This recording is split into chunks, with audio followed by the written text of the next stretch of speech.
What's going on, y'all? So, I got a couple minutes. Y'all done got me messed up, man. Oh, man. Lord, have mercy. All right, let me make this quick.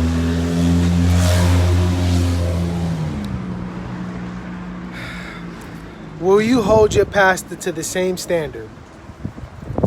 Okay? For all you people that are saying that President Trump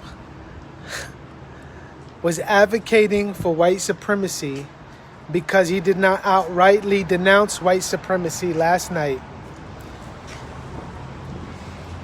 First off, the man denounced white supremacy countless times. And there's evidence beyond evidence.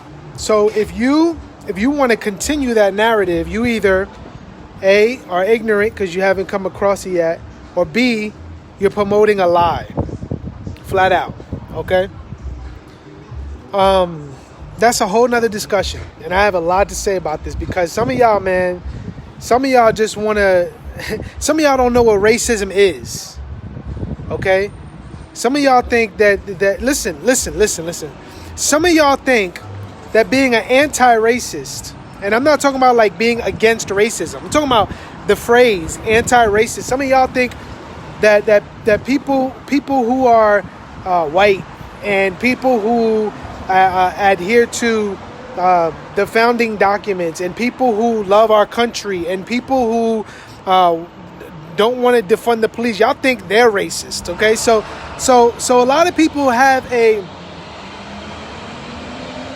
bizarre and foreign understanding to the very word itself, let alone, me wanting to hear anything y'all have to say about its interpretation. Okay, so I'm just baffled. Okay, so this is how ironic it is. Okay, this is how ironic it is. You literally have in Biden someone who actively, purposefully promoted racist ideology in the form of legislation, standing at the podium, actively promoting racism through legislation throughout the years. He's been in office for 47 years. And the narrative has been twisted so much that Trump is a racist because he didn't outright denounce it again, not just for the first time, again. But this is what I wanted to get on here to say. For those of you who have the zeal and the emotional fortitude to go above and beyond to talk about why Trump should be rejected because he denounced white supremacy and he's advocating for racism, you need to hold your pastor to the same standard. Tell your pastor to openly denounce CRT, not only CRT, but this faulty understanding of racism and white supremacy. Tell him to stop preaching it over the pulpit, and if he doesn't, leave the church and leave the denomination that you're in if they don't stop promoting it either. You see, judgment comes in the household of God first. Some of y'all are flat out hypocrites. Your pastor is promoting an idea of reparations, and you're here barking against the president, right? Who isn't a man of God, right? and you letting trash take place in the household of God. Come on, y'all. Come on, man. I'm talking to Christians here, man. Listen, if your church is promoting ideas like white supremacy and white fragility and reparations for black people, and you condemning the president for not denouncing white supremacy again, okay? Then you don't have a bone in this fight, man. You don't got nothing to say. You don't have nothing to say, man, because I can't trust you. Shout out, man. Shout out to my man. I just can't trust you. You got woke pastors advocating for reparations for black people, which is thievery, which is the breaking of God's law, stealing from one person to give to another. And you talking about the president not denouncing white supremacy again? Come on, man. Come on, man. Listen, y'all. And I'm talking to Christians, man. You guys are a flat out joke, man. Listen, you're a flat out joke. Together for the Gospel, Tabidia and Nabwili, Eric Mason, man. These guys, man. Listen, judgment begins in the household of God, y'all. I'm telling you, judgment begins in the household of God. I'm voting for Trump. I'm not a pro-Trump guy. I'm not a Republican. I'm not. But I'm voting for Trump. I am. You know what the tragedy is in all this? The tragedy is this. We are literally talking about white supremacy when babies are being ripped from the womb and massacred. And Trump himself said last night that Roe v. Wade is not even on the table. What? Why not? See, I got an issue with Trump too. Why not? But y'all so upset about white supremacy that you completely disregarded and didn't even talk about babies being murdered in the womb. This is how twisted we got it in the church. This is how twisted we have it in our nation. That literally the main issue on the table today isn't the fact that Trump said Roe v. Wade isn't on the table. It's the fact that Trump didn't denounce white supremacy again. That is a telltale sign of the problem we have in our nation. Both of these individuals are judgment from the Lord on us as a nation because we have rejected God.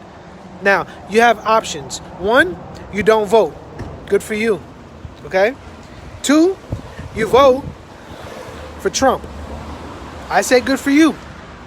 Three, you vote for Biden.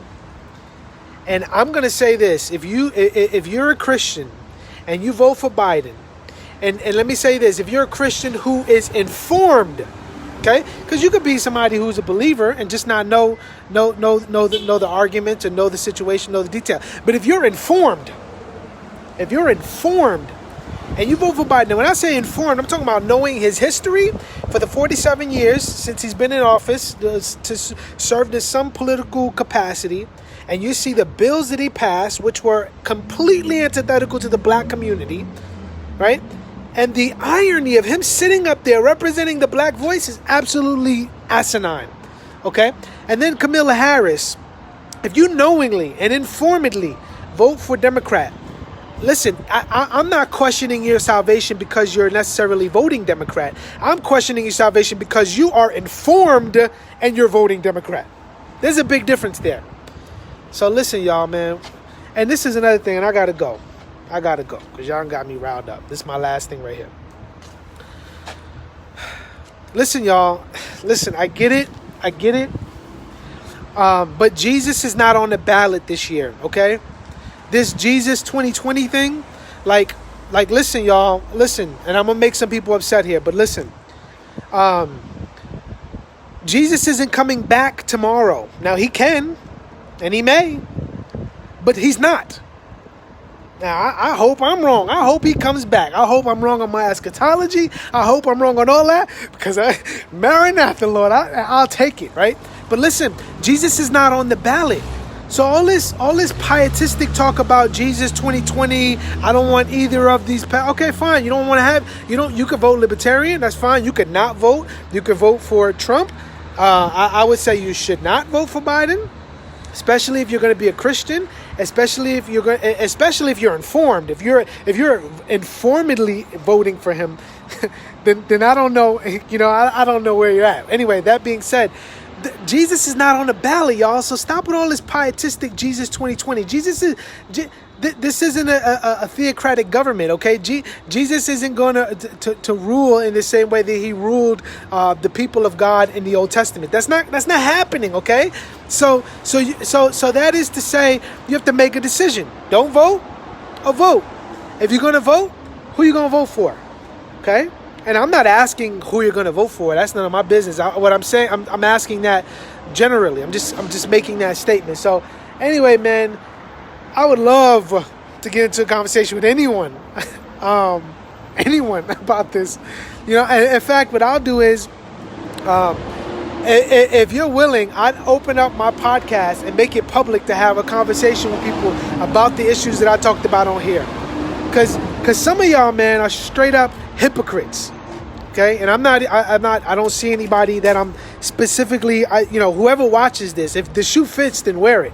Okay, because if you're not speaking against your pastor who's openly speaking over the pulpit, I'm not even going to say preaching, because it's not preaching God's word. If they're openly promoting CRT, white supremacy, they're using language like white fragility, if they're talking about reparations for black people, then that man needs to be tossed out of the boat like Jonah was in the Old Testament.